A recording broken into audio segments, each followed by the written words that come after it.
என்ன சிந்தாமணியம்மா, ஜாமான்லாம் நிறைய வாங்கிட்டு போறீங்க? வீட்டில் ஏதாவது விசேஷங்களா? நாளைக்கு எனக்கு காது குத்து. வந்து நல்ல வயிறு நிறைய சாப்பிட்டுட்டு மொய் எழுதிட்டு போ.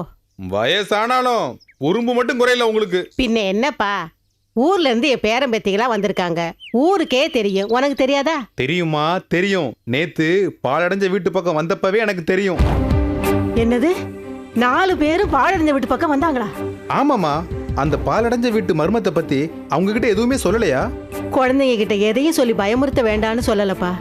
அட என்னம்மா நீங்க, இப்பதான் தலைவரோட பையன் விவேக் மர்மமான முறையில செத்து கிடந்தான்னு ஊரே பயத்துல இருக்கு. இப்ப பார்த்து உங்க பேர குழந்தைங்க அந்த வீட்டு பக்கம் சுத்துறாங்க. தப்பித்தவறி அந்த வீட்டுக்குள்ள போய் ஒண்ணு கிடக்க ஒண்ணு ஆகி போச்சுன்னா என்னமா பண்ண முடியும்? அதெல்லாம் பிள்ளைங்க வீட்டுக்குள்ள போக மாட்டாங்கப்பா. போக மாட்டாங்களா? நான் மட்டும் நேத்து பார்த்து தடுக்கலன்னா அந்த வீட்டுக்குள்ள போயிருப்பாங்க தெரியுங்களா? அம்மா, அந்த வீட்டுக்குள்ள போக கூடாது நான் தடுத்ததுக்கு உங்க பேர குழந்தைங்க ஏன் எதுக்குன்னு எத்தனை கேள்வி கேட்டாங்க தெரியுங்களா? ஏதோம்மா, என் மனசுல பட்டதை நான் சொல்லிட்டேன். நீங்க கண்டிக்கிறதும் கண்டிக்காததும் உங்க விருப்பம். நான் வர்றேம்மா.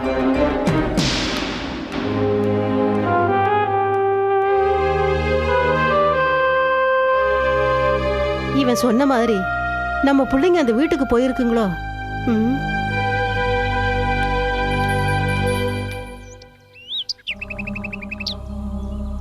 கௌரி, எல்லாத்துக்கும் காரணம் அந்த ஆலமரத்துக்கடியில் நடந்த மாந்திரிக பூஜை தான். அத பத்தி என்கொயரி பண்ணா எல்லா விஷயமும் நம்மளுக்கு உடனே வெளியே வந்துடும். யார்கிட்ட போய் என்கொயரி பண்றது? மாந்திரிகம் பூஜை பண்ணது யாருன்னே தெரியலையே. ஏய், வேற யாரு? சந்தேகமே இல்ல, அந்த கயல்விழி தான். கயல்விழி ஒரு பேய். அது வந்து யாக குண்டம் செட் பண்ணி விளக்கேத்தி லெமன் எல்லாம் வச்சு பூஜை பண்ணுமா? இன்னொரு விஷயம், பேய்க்கு பூஜை பண்ணி கொலை பண்ணணுங்கிற அவசியமே இல்ல. ஆமா ஆமா, அது பட்டன் போட்டா பொட்டுன்னு போயிடுவாங்க. அது எப்படி பேய் நேரடியா வந்து கொலை பண்ணும்? உன்ன மாதிரி யாராவது ஒருத்தங்க உடம்புல பூந்தா வந்து கொலை பண்ணும்? டேய், சீரியஸா பேசிட்டு இருக்கும் போது நடுவுல பூந்து குட்டையை குழப்பாதடா. ஏய், அவனை விடு. நீங்க எல்லாரும் ஒரு விஷயத்தை யோசிச்சு பாத்தீங்களா? அன்னைக்கு சங்கர பிள்ளை கிட்ட அந்த பைத்தியம் வந்து இந்த பௌர்ணமிக்கு வேணா நீ தப்பிச்சு பொழைச்சிருக்கலாம், ஆனா அடுத்த பௌர்ணமிக்கு தப்பிக்க முடியாதுன்னு சொல்லுச்சு. அது விவேக் செத்து கிடந்த போது அவன் பணத்தை பார்த்து அந்த பைத்தியம் நான் ஜெயிச்சிட்டேன்னு சொல்லி சிரிச்சிட்டு இருந்தது. நான் ஜெயிச்சிட்டேன்னு சொன்னதை வச்சு அதெல்லாம் அந்த பைத்தியம் தான் பண்ணதுன்னு எப்படி நம்ப முடியும்? ஏய், அதுவே ஒரு பைத்தியம். அது நம்பி இருக்குல்ல இவரும் ஒரு பைத்தியம். இவளோட பேச்சு கேட்டா நாமளும் ஒரு பைத்தியம் ஆயிடுவோம். டேய், என்ன பார்த்த பைத்தியம் சொன்ன? நானா பைத்தியம்? நானா பைத்தியம்? ஏய், பாத்தியா, நீயே பைத்தியம்னு நீயே ஒத்துக்கிட்ட. நீங்க மறுபடியும் ஆரம்பிச்சிட்டீங்களா? ஏய் கௌரி, இன்னொரு விஷயம் கவனிச்சியா? ஒவ்வொரு பௌர்ணமிக்கும் முன்னாடி நாள் அந்த பைத்தியம் கியூரா இருக்கு. பௌர்ணமிக்கு இந்த ஊர் மக்கள் தப்பிக்கணும்ன்றதுக்காக அந்த பைத்தியம் தியானம் இருக்கு. அதனாலதான் ஒவ்வொரு பௌர்ணமிக்கும் இந்த ஊர் தப்பிக்கணும்னு ஊர் மக்கள் பேசிக்கிறாங்க. அப்படி இருக்கும்போது நம்ம எப்படிப்பா அந்த பைத்தியத்தை சந்தேகப்பட முடியும்? ஐயோ, ஒரே குழப்பி ஃபைங்கா இருக்குதுப்பா.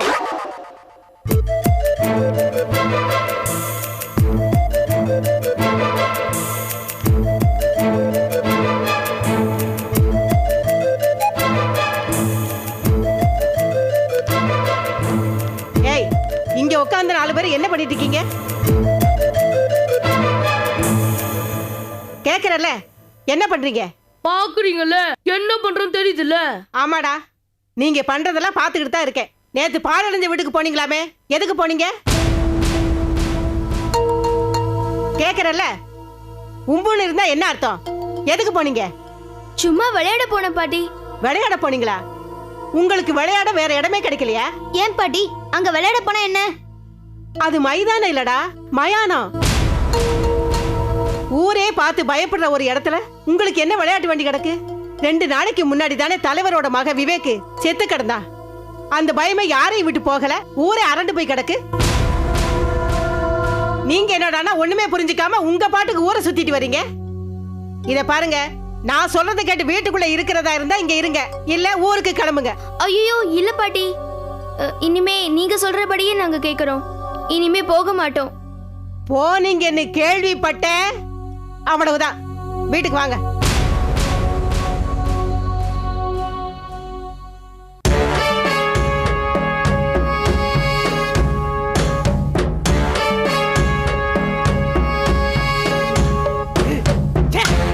வீரவசனம் பேசினா மட்டும் போதாது, அத வேலையிலையும் காட்டணும்.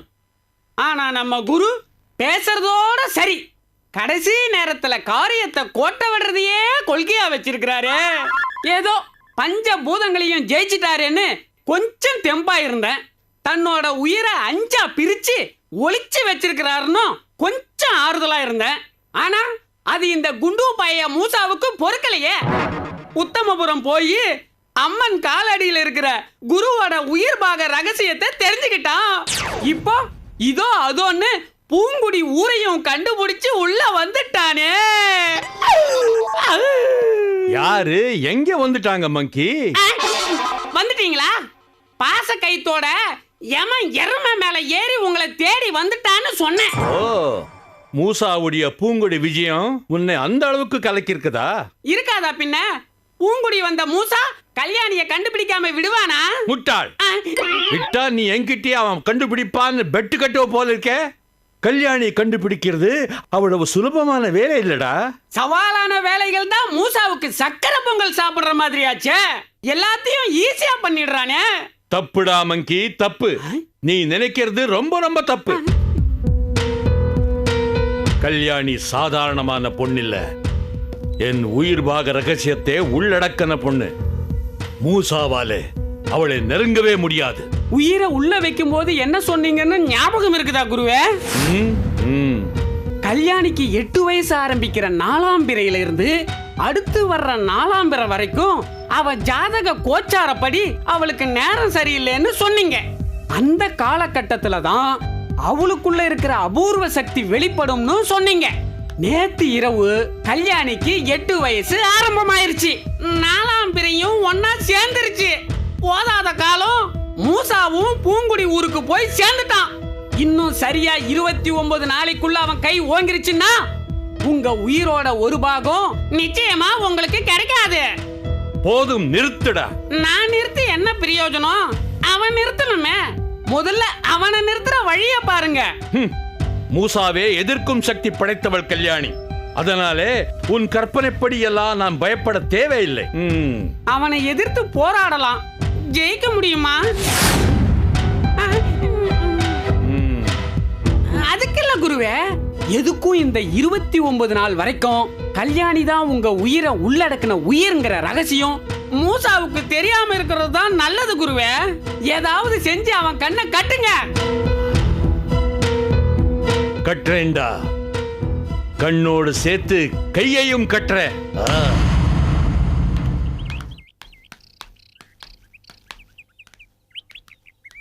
தாத்தா, நாம இப்படி கால் போன போக்குலயே போனா எப்படி? எங்கேயாவது செட்டில் ஆகி யார்கிட்ட விசாரிக்கணும். விசாரிக்கிறதா? வேணுமே வேணும். ரொம்ப விவகாரமான ஊரா இருக்கும் போல இருக்குது. வாயை திறந்தாலே வில்லங்க வந்துடும். ஏன் தாத்தா இப்படி பயப்படுறீங்க? நீ சாப்பிட ஏதோ வாங்கிட்டு வரேன்னு போன பாத்தியா? ஆமா. அப்ப நான் தெரியாதனமா ஒருத்தட வாங்கி கொடுத்து மாட்டிக்கிட்டேன். அவன் என்ன சாவடிச்சிட்டான். என்ன? இப்போ எங்கேயாவது கண்ணில் பட்டுருமான்னு பயந்துட்டு தான் வந்துட்டு இருக்கிறேன். தாத்தா, கிராமம்னா அப்படி இப்படின்னு சில பேர் இருக்கதான் செய்வாங்க. அதுக்காக நாம வந்த வேலைய பார்க்காம இருக்க முடியுமா? அதுவும் செத்தா மூசா, நம்ம சும்மா இங்க வீதி வீதியா சுத்திட்டு இருக்க முடியாது. ஊர்க்காரங்க சந்தை வந்துச்சுன்னு வச்சுக்கோ, நம்ம யாரு என்னன்னு விசாரிக்க ஆரம்பிச்சிருவாங்க. ஆமா தாத்தா, நாம அதுக்கு முன்னாடி இங்க ஏதாவது ஒரு வேலையை தேடி தங்கிக்கிட்டு நம்ம வந்த வேலையை கவனிக்கணும். அதுவும் சரிதான். வா, அங்க ஒரு கடை தெரியுது, அங்க போய் விசாரிக்கலாம். வா வாங்க. இந்தாங்க.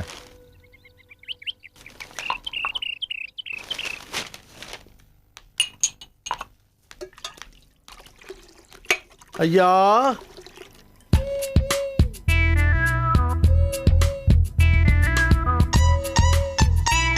ரெண்டு பேரும் ஊருக்கு புதுசா இருக்கு? ஆமாப்பா, நாங்க வேலை தேடி வந்திருக்கோம்.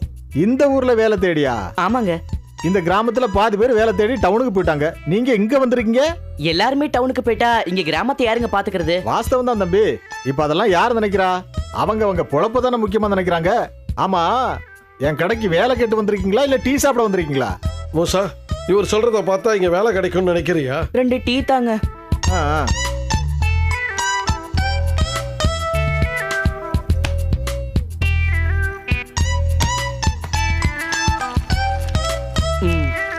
கோயில் யானை சௌந்தர்யா அழகான குட்டியை ஈன்றது. பொதுமக்கள் அனைவரும் யானை குட்டியை திரளாக வந்து வேடிக்கை பார்த்தனர். தாய் யானையும் குட்டியும் நலமாக இருக்கிறது. இந்தாங்க. கடைக்காரர ஆ? விஷயம் தெரியுமா? சொன்னாதானே தெரியும். இப்படி மொட்டையா கேட்டா எனக்கு என்ன தெரியும்? நம்ம கவுண்டர் வீட்டுல வேலை செய்யற துரை இருக்காரு இல்லையா? ஆமா. துரையோட பொண்ணு கல்யாணி கவுண்டர் உயிரையே காப்பாத்திருக்கா ஐயா. என்னையா சொல்ற? ஒரு 8 வயசு பொண்ணு கவுண்டர் உயிரை எப்படி காப்பாத்திருக்கோம்? நானும் முதல்ல அப்படித்தான் நம்பாம கேட்டேன். ஆனா நடந்ததை கேட்டப்புறம்தான் எனக்கே ரொம்ப ஆச்சரியமா போச்சு. என்னதான் நடந்துச்சு? நேத்து கவுண்டர் மீஞ்சூர் பஞ்சாயத்துக்கு போயிருக்காரு. கூடவே துரையையும் அவர் பொண்ணு கல்யாணியையும் கூட கூட்டிட்டு போயிருக்காரு. போயிட்டு வர்ற வழியில காரு ரிப்பேர் ஆயிடுச்சு. துரையும் டிரைவரும் காரை நிறுத்தி அதை ரிப்பேர் பார்த்துருக்காங்க. அப்ப கவுண்டரு கீழே இறங்கி உக்காந்துருக்காரு. அப்போ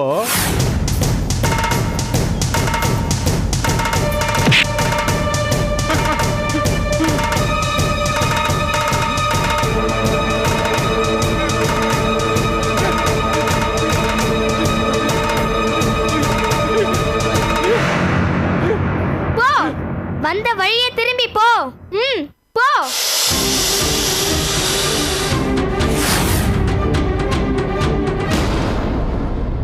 என்னப்பா நிஜமாதான் சொல்றியா? அட நிஜமா தான் சொல்றேன். பாம்புன்னு சொன்னாவே நடுங்கிற வயசுல ஒரு பொண்ணு பாம்பை பேசியே விரட்டி இருக்குன்னா ஆச்சரியம்.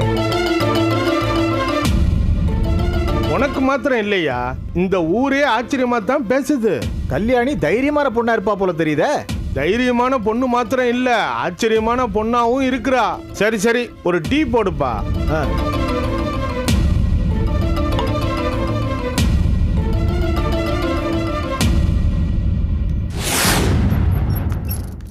என்ன சொல்ற மூசானி?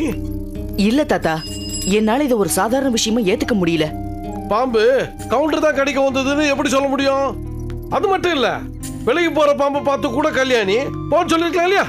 இல்ல தாத்தா, கல்யாணி எப்படி விலகி போற பாம்பை பார்த்து போன்னு சொல்ல முடியும்? கல்யாணி சொன்னதாலதான் அந்த பாம்பே விலகி போச்சு. இது இந்த உலகத்துல நடக்காத விஷயம்ப்பா. அதத்தான் தாத்தா நானும் சொல்றேன். வித்தியாசமான விஷயங்கள் தான் கவனத்தை ஈர்க்கும். இது வித்தியாசமான விஷயம் மட்டும் இல்ல, அசாதாரணமான விஷயமும் கூட. பின்ன ஒரு சின்ன பொண்ணோட பேச்ச கேட்டு படையே நடுங்கிற ஒரு பாம்பு கட்டுப்படுதுன்னா அது அசாதாரண விஷயம் தானே? திரும்ப திரும்ப கல்யாணி சொல்லித்தான் பாம்பு போச்சுன்னு சொல்றத பார்த்தா நீ உனக்குள்ள ஒரு தீர்மானத்துக்கு வந்துட்ட போல இருக்கு. ஆமா தாத்தா, என்னால கல்யாணிய ஒரு வழக்கமான சின்ன பொண்ணா ஏத்துக்க முடியல. அவகிட்ட ஏதோ ஒரு அபூர்வ சக்தி இருக்குன்னு தான் எனக்கு தோணுது.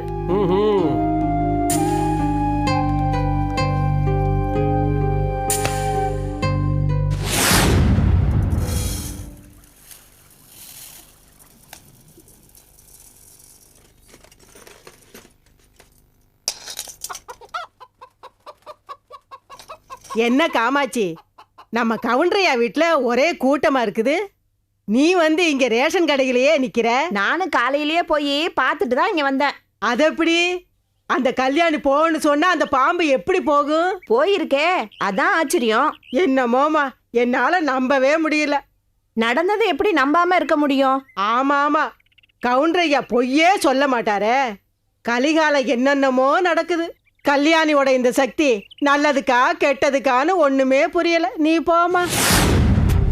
பாத்தீங்களா தாத்தா, ஊரே இப்ப அத பத்தி தான் பேசிக்கிட்டு இருக்கு. சரி சரி, இதுல நாம என்ன பண்ண முடியும் மூசா? நாம கல்யாணியை தொடர்ந்து கவனிக்கணும். அது எப்படி கவனிக்க முடியும்? எப்பாடுபட்டாவது துரையோட வீட்டுல நாம வேலைக்கு சேர்ந்தாகணும். துரையே கவுண்டர் வீட்டுல வேலை செய்யறான், அவன் நம்மளுக்கு என்ன வேலை கொடுக்க போறான்? சரி, அப்ப நாமும் கவுண்டர் வீட்டுல வேலைக்கு சேருவோம். கல்யாணி துரை வீட்டுல இருக்கா, அவனை நாம எப்படி கவனிக்கிறது? தாத்தா, முதல்ல நாம கவுண்டரோட வீட்டுல வேலைக்கு சேருவோம், அப்புறமா அதை பத்தி யோசிக்கலாம்.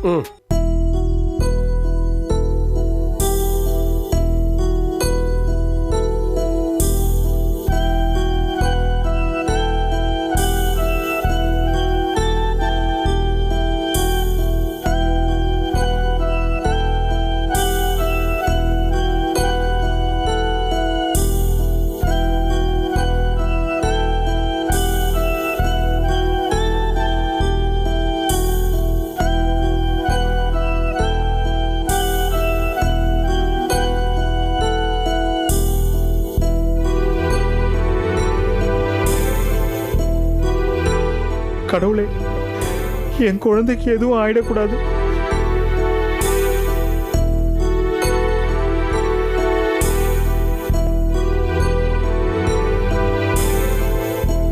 என்னங்க, நேத்து நடந்ததே நினைச்சிட்டு உட்காந்துருக்கீங்களா?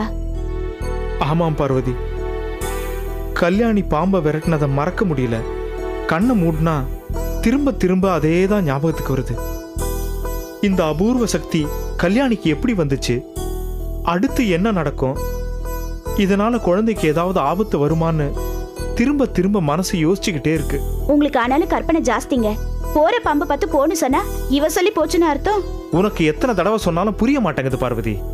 கவுண்டரை கடிக்க வந்த பாம்பு பக்கத்துல படம் எடுத்து நிக்குது.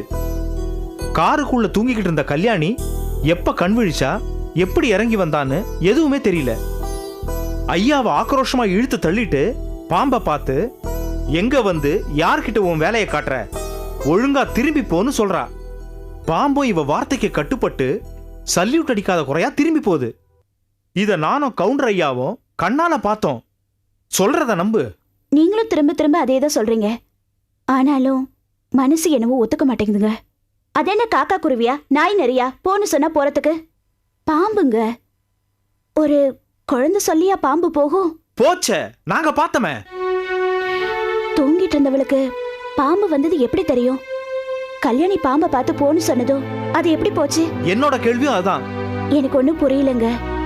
நம்ம குழந்தை ஏன் இப்படி நடந்துகிட்டா? அவளுக்கு என்னாச்சுன்னு யோசிக்கிறதுக்கே எனக்கு பயமா இருக்குங்க. இது இதோட போயிடணும்னு கடவுளை நான் வேண்டிக்கிறேன். நாம கும்புற கடவுள் நம்மள எப்பவும் கைவிட மாட்டாரு. நாம யாருக்கும் எந்த கெடுதலும் செய்யாதப்போ நமக்கு எந்த கெடுதலும் வராதுங்க. நம்ம கல்யாணிக்கு எதுவும் ஆகாது.